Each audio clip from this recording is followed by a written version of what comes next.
A few introductory words about Alan. We didn't start as an AI company, and we're not selling AI. So why are we here? Alan was created to address the rising challenges in the healthcare system.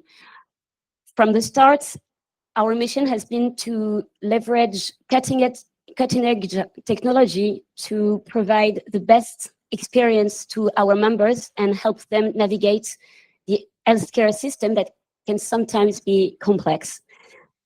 Today, we support 1 million members, and we plan to support 10 million by 2030. So AI is not an option for us.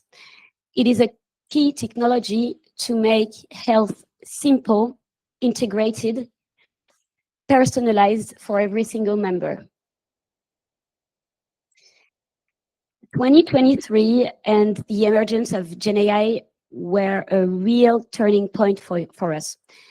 That's why we decided to invest and go all in with GenAI. And we saw the early signals that GenAI could really transform the value that we provided our members with. So we fundamentally re-examined every single decision, process, product through the lenses of what AI had to offer, what it could enable. And we basically embedded AI into every single layer of our company. Decision-making, daily operations, services. We reinvented everything. So today, AI is a natural extension for our teams. It accelerates processes, and it ensures that we remain at the forefront of the industry, the health industry. So the results are clear and measurable. Well, in terms of internal productivity, I go very quickly on this because I think everyone here uses coding assistants, but AI is also embedded in any single function and process internally, like sales, like HR, etc. In terms of operational excellence, and that's what we're going to demo in a minute, we're using AI to bring a better experience for our members. So for example, we reimburse every single care in 5 minutes. Sorry, no, most 60% of our reimbursements are performed under 5 minutes. We detect fraud with very high precision, and we prevent most of fraud before it happens.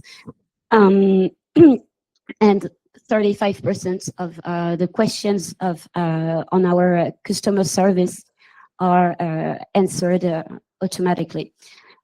And the third aspect of it is that we've embedded AI in products and services that we believe are making a real difference for our members. So for example, we've pioneered medical chatbots that obviously are always supervised by doctors that provide instant and reliable health advice to our members. And this is really valuable to our members today for access to healthcare everywhere and anytime.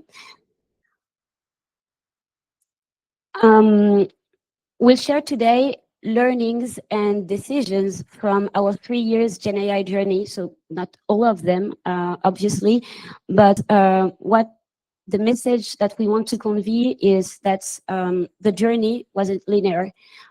We made a lot of experiments. We made a lot of mistakes. We came back on our feet. We broke a lot of things, unfortunately, without impact. Fortunately, without any impact on our members.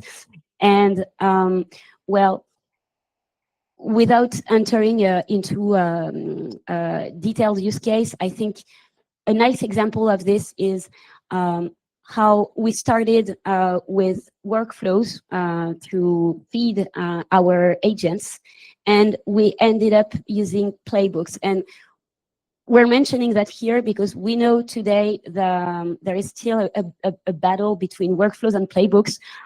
For instance, the agent builder from OpenAI is based entirely on workflows. And we believe that the best approach is really a playbook with inclusions of deterministic incursions. So that's a learning we made along the way. I mean, we started with workflows. Every single agent that we had well followed rules that were super deterministic, and it seemed a very solid starting point when we started with AI, and it works pretty well with older models. But now that the models have evolved tremendously, we think that playbooks is a real advantage to harness the full power of AI, and which doesn't prevent to include a few deterministics to blend deterministic controls inside your playbook. Another learning we made along the way is, and we're really happy and curious to discuss with you later on the cocktail to understand your perspective about that. We started with, we considered using off-the-shelf agent orchestrators like LangGraph or Pydantic AI. And we finally decided that it was better to build our own to move faster, fill our needs, and learn as much and as quickly as possible. And this decision basically is one that we made, some time ago, and that we're reconsidering every 6 months to understand whether the evolution of the industry and on off-shelf frameworks would allow us to move faster, or if we should continue iterating on our own framework. I will leave the floor to the demo. Happy to discuss this content more extensively during the cocktail. And yeah, by the way, we're hiring a lot.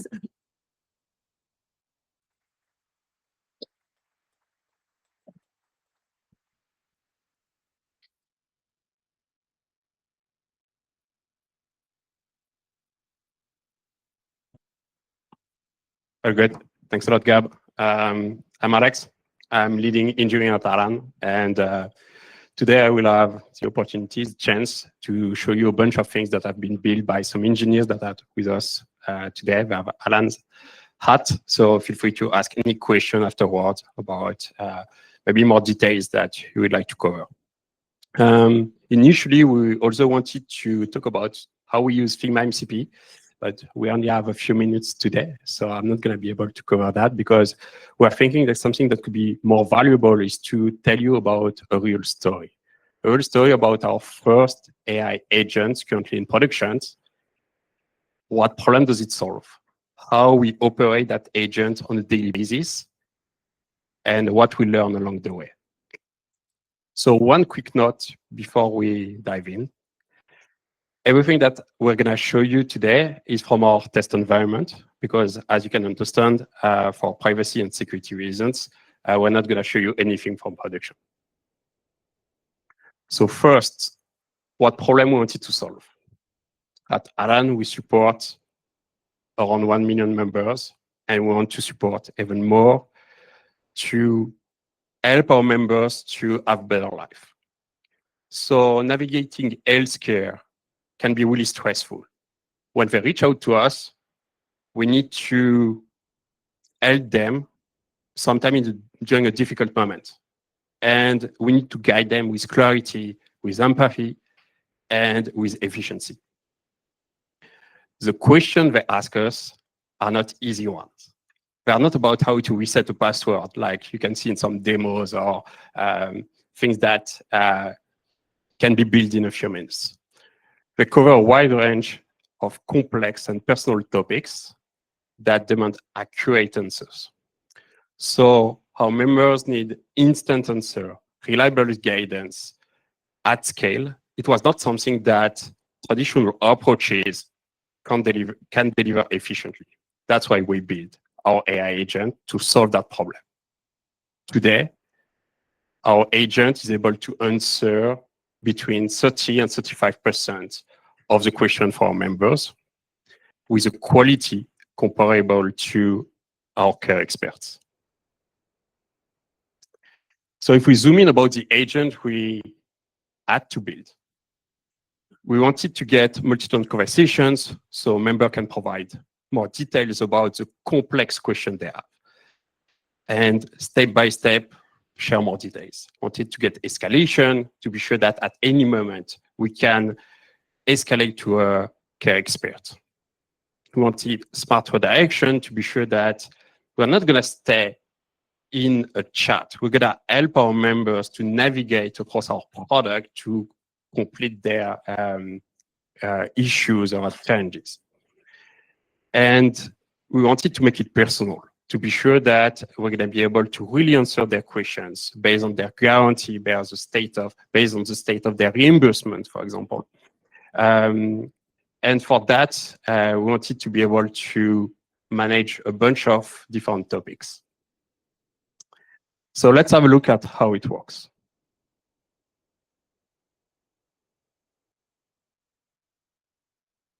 Yeah.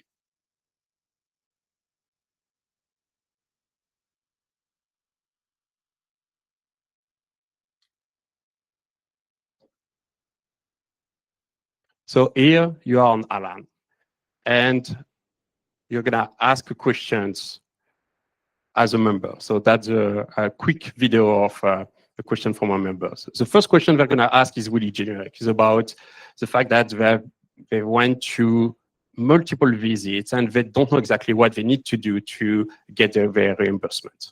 Our agent is going to ask for more details to be sure that we can really answer their questions. As a member, tell us exactly that they want more details about the fact whether they're going to be reimbursed and for a specific GP visit and one about their child. We can take a step back and get some data from our backend to be sure that we can provide a complete answers and tell them what they need to do to get reimbursed. We continue to get more details about their questions, and it went a bit too fast. Sorry about that. But there,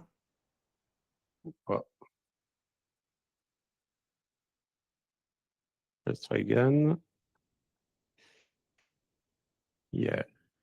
So there I'm gonna pause because we answer to our members about their questions, but we also add a link so they can continue the discussion by navigating to the correct part of our applications. So when the user click on it, they go directly to the right part of our application and they can complete their requests. So there is a quick demo of the current agent that we built. I'm going to go back to there. Let me just check if I'm right.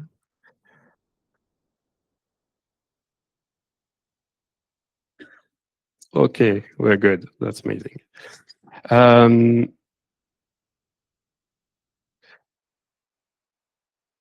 So what's under the hood? I guess that's why we are here today. So under the hood, this agent has been built by a multidisciplinary team that does a great job to iterate. And that's the current architecture and design we have today. The first part is when we get the member question, we have a classification agent. That agent has a clear objective, is to determine if they have enough details to do an handoff to a specialized agent.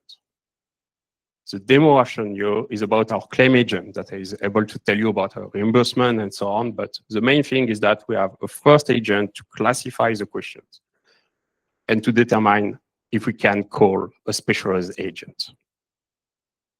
Our specialized agent, our expert agents, they have special playbooks, and they also have a set of tools. So for that, we use a React loop. So React is a name for reason and act. So for each expert agent, first we're going to analyze the conversation. Where do we stand? Can we call tools to make the answer personal? So for example, if we go back to the demo I've just shown you, it's going to be, okay, what are my current reimbursement? Where do we stand? Can I provide an answer? Observe the results. Once we get the results from the tools, they are injected in the prompt to go back to analyze the conversation and decide if we can exit that loop and generate a final response. So with that approach, we've learned a lot, and that's the current one we use today. We learned that, for example, to bring more and more tools, the agent have started to sometimes struggle a bit to make the right call with the right arguments. You can think about, okay, as an LLM, how I'm gonna provide UUIDs in a good way. So one of the best practices we learn is to remove as many parameters we can from our function calls and to combine tools when they are often used. We also specify as much as possible the different parameters we expect. And we provide robust error handling so the agent can know when, for example, they called one of the tools with the wrong argument. Another aspect which is really interesting is that models have also evolved. So if we compare that loop and our evaluation between now and, let's say, 6 months ago, for example, we've noticed that agents are able to really make tool calling in a way that is way more efficient and way more reliable.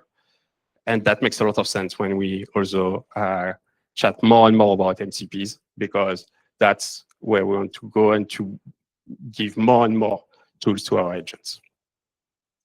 So if we take a step back about the design, there with a classification agent, a specialist agent, we started really small with only one agent, and we have been able to iterate really fast. Thanks to that, we learned a lot, and step by step, we added more and more agents to our agent design. And it was super easy to communicate also with different stakeholders, saying that, okay, we're gonna take that part of the contact we got from our members, and we're gonna automate that part. Once we are happy with the results, we're gonna move to another wider range of topics. And step by step, we've been able to cover 30%, between 30 and 35% of the members' questions we have on a daily basis. But architecture alone is not enough. Another aspect which is key, and I really wanted to tell you a bit more about it tonight, is to provide tools to also involve the domain experts, to configure and also to debug our different agents. And I think it was key for the success of that agent. So to do that, we're gonna do a live demo of our internal tooling, because I think that's not something we show a lot. So I hope that the Wi-Fi is gonna work, because we've seen in the past that for live demos, it can be a challenge. And I'm gonna let Grégoire, who is the product manager of the team who has built all those tooling, to tell you more about it.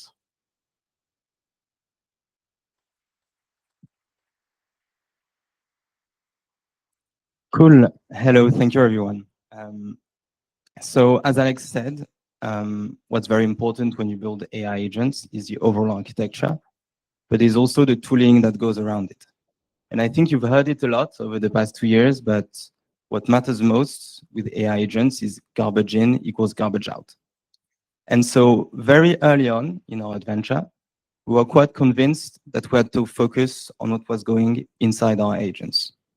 What's going inside our agents is basically insurance knowledge.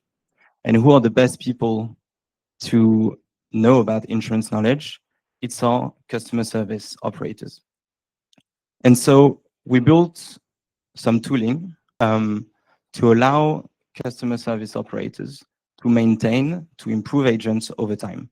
And that's what I'm going to show you. So first, 2 points before showing the demo. As Alex said, it's in a test environment. And the second point, all this tooling has been built fully by engineers, so without any designers involved. So if you have remarks, feedback on the design, you have Shion and Dylan over there that you can question. So now let's go in the demo.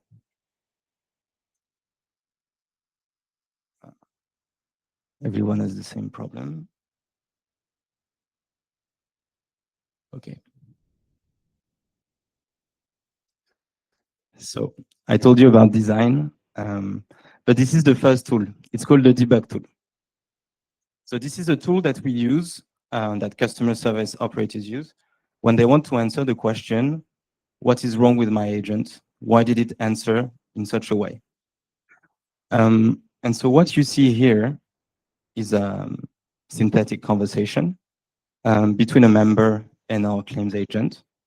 And the member is basically asking whether they're going to be reimbursed for their past care, but also for their child's recent care. So what the claim agent is doing, and you can see it here. So what you see on this screen, first is the trace. So it's basically the latency of each API call the agent makes. That's mainly useful for engineers to iterate on the latency and improve it over time. The second thing you see is all the steps that our AI assistant takes to be able to answer the member. So as Alex shown, the first step is the qualification agent, which takes as input a prompt carefully crafted by our data engineers, and then the history of the conversation. And based on that, it will output a chain of thought and a class. You can see here its claims. What happens next is a bit more complex, and it's related to the React loop that Alex mentioned, but it's a set of successive tool calls. So you have around 10 tool calls here. What the agent does is that the React loop will ask the agent, what information do you need to answer the member? And so what the claim agent does is it says, okay, I'm going to call these two tools first, which is basically what are the care events for the member? What are the care events for the child of the member? And it will iterate on the successive tool calls until it has everything it needs to answer the member. What's quite magical about this is that if you look at the last iteration, that's the input that the LLM gets. You can see it's quite rough data. So you see the different tool calls, you see lists, you see JSONs, and based on all of that, it's able to give a very simple, understandable answer for the member. And that's the magic behind this claim agent. What you can see further down in the debug tool is this message. Here, it doesn't use any tool call, but it uses another interesting feature, which is redirection. And so what it does here is that it understands the member needs to upload a doc, and so it sends a redirection to the reimbursement flow. So that was one tool, the debug tool. It's used when you want to dig into a given answer. And once you've had a look at 100, 200 conversations, that you've understood what are the strengths and weaknesses of your agent, you're going to use another tool. And this other tool is called agent configurations. I'm very happy to take any recommendation for better naming. But on this tool, what you do, it's basically a CI-like system that allows us to trace the different changes we make on our agents. And also, it allows customer service operators to test changes in a safe environment and push them to prod. So how do I use this? First, I choose a branch that's very specific to me.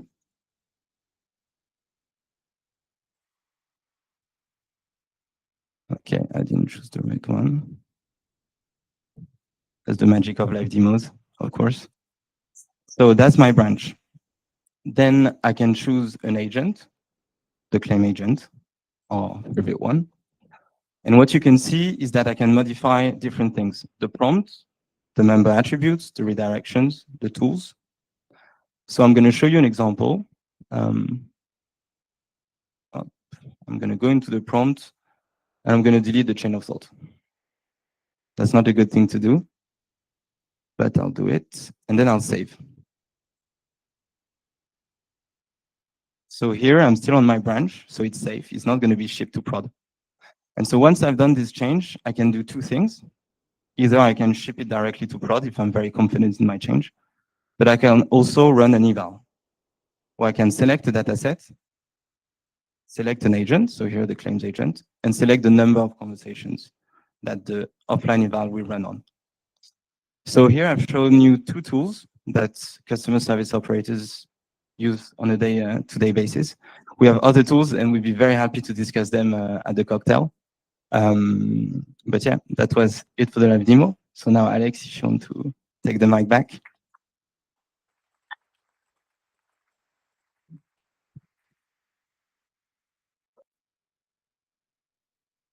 Thanks. I'll try to make it quick, as I think we're a bit past time. I think an important part is what we've shown today is really what we currently use in production. I think that was interesting to also tell you what we are thinking of, what we are experimenting with. So right now, one of our challenges is to manage questions that on those multiple topics.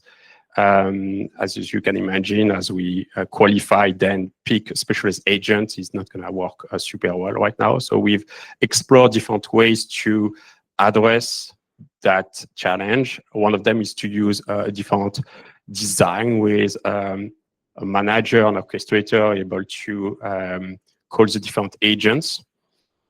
But what is super interesting is our experimentation went super well. We've been able really to solve the issue to get multiple topics managed, but it also brings a lot of complexity about how we're going to manage our tooling, how we're going to manage our eval. And when you take a step back, it's only for 4 to 5% of our conversation right now. So it's really a question that we're thinking about, is it the right problem to solve? But I think it was interesting just to tell you that right now it's available, but we've decided to not put it in production yet. So to wrap up our presentation for today, I really wanted to highlight 3 takeaways, because what we've learned by building this first AI agent is that it's not only about the model, it's not only about the design.